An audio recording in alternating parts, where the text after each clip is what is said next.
UFC 301 is this weekend, the worst pay-per-view that we've had in quite some time. Today, we're going to take a look at the meaningful fights on the card and take a look at the stakes and styles without giving an official prediction. Those will come later in the week. Stick around to hear my thoughts on UFC 301. I'm Wyatt, and this is Fight Society. All right, so this weekend, the main event for UFC 301, Alexandre Pantoja versus 10th ranked Steve Erceg. Now, Steve Erceg, very exciting fighter. His KO against Matt Schnell was awesome, but he does not. It's a hard thing to say who deserves what in this sport, but he does not deserve a title shot. He's 3 fights into the UFC. I understand that he is exciting. I understand that the flyweight division is an absolute mess. Alexandre Pantoja's beaten like half of the ranked fighters already, and a couple of them he's beat more than once. He's beat Moreno 3 times. He's beat Royval twice. So they need some fresh blood. Makhachev doesn't deserve a title shot yet. They probably wanted Manel Kape to have a title shot by now, but he can't show up to a fight. So here's what we got for the main event in Rio. And you know what? The Brazil fans fucking suck.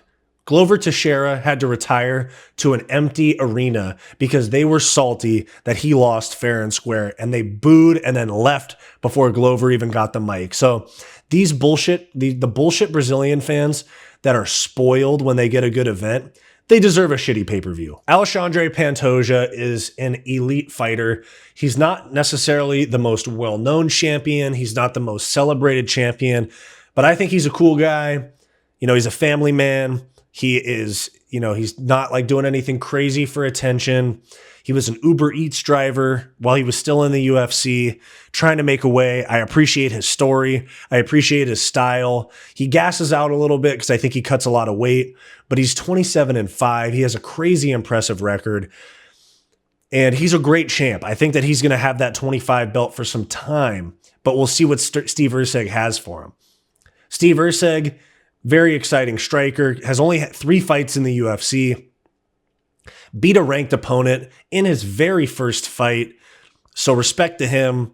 Ultra Lord is getting a title shot. It'd be exciting to see a 10th ranked guy win a belt in Brazil and spoil something for the Brazilian crowd again.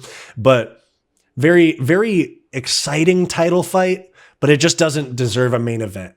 Obviously, there are a lot of stars that probably would have been on 301 if it wasn't for the sake of 300 being 300.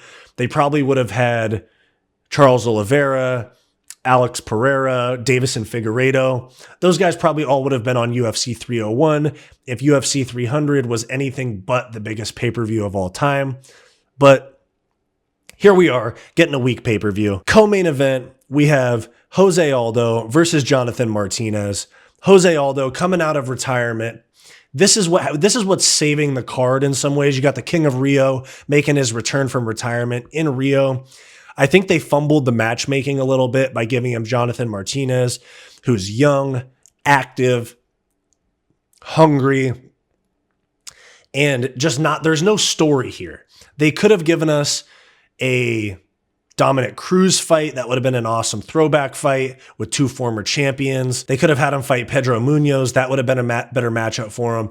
But the fight that they should have done is Dominic Cruz. 100% honesty. They fumbled the matchmaking on that one a little bit by not making Dom Cruz versus Jose Aldo the co-main event of 301. That would have attracted a lot of eyes than there are on the card right now. Down from there, we have Anthony Smith, who is being fed to an undefeated prospect, Vitor Petrino, who's coming off of his win over Tyson Pedro. Anthony Smith has a name. He fought John Jones for the belt back in the day. They're just using him to build up another person, to move him up in the rankings. The same thing they did with Khalil Roundtree. And bad decision-making here for Anthony Smith to take this fight, but it is what it is. He's a tough guy. I got 20 losses. Blah, blah, blah, whatever. You just retire and do your podcast and commentate, bro. But it's fine. He's going to get knocked out by Vitor Petrino, and Vitor Petrino is going to move up in the rankings. Anthony Smith is being used as a stepping stone. Not crazy excited for this fight, but whatever. From there, we have Michel Pereira against Ihor Potieria, who was supposed to fight against Shara Bullet in Saudi Arabia. Potieria is actually exciting. He was a 205er, that wasn't his weight class. He's moved down. I think he's great at middleweight. Michel Pereira looked very good against Michel Olajasic on the UFC 299 card. Middleweight is his weight class. It's crazy. These guys are about the same size, and Pereira was at 170. Potieria was at 205. So they were 35 pounds apart at competing weights at one point, and now they're in the same weight class. I actually think this is going to be a good fight, but I assume that Pereira is going to win, but I want to see Potieria give him a very good, tough test.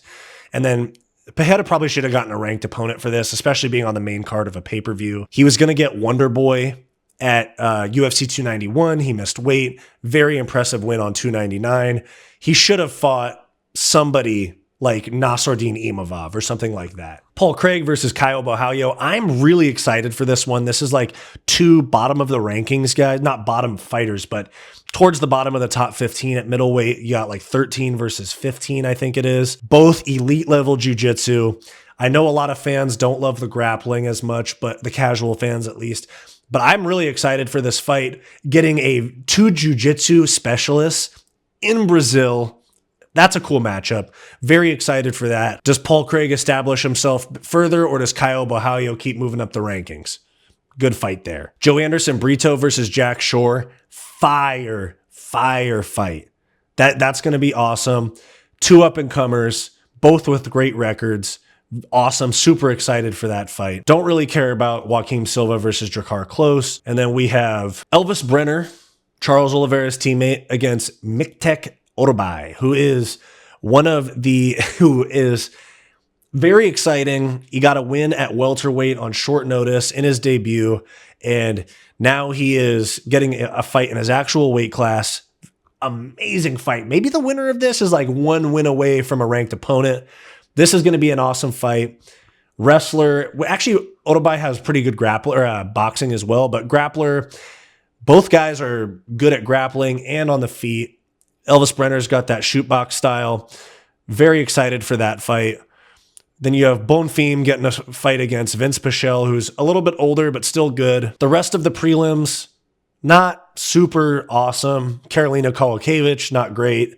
Yasmin Lucindo, fine. Jamie Malarkey's now getting used to build up prospects. He's proven that he can't really hang with the top of lightweight, so they're going to use him to build up a 9-1 prospect. And then you have William Gomis, the French fighter, who's actually super exciting, opening the night against Gene Silva. That'll be a fun fight as well. But as a whole, guys, not the best pay-per-view we've gotten in a while. Let me know your guys' thoughts down below. I'll come back around later this week with predictions. I'll do a couple prediction videos on specific fights, and then on fight day before the card, I'll do a full card prediction. I'll do a live stream for that. So come back around for that. Here's a closer look at UFC 301. Let me know your guys' thoughts on the card down below. Peace. If you like this video and you want more content just like this, click that subscribe button down below. If you want more content from me, go check out my weekly comedy podcast, the Hissyfit podcast, and go check out my personal channel, Wyatt's World. Go watch this suggested video, and I'll see you next time.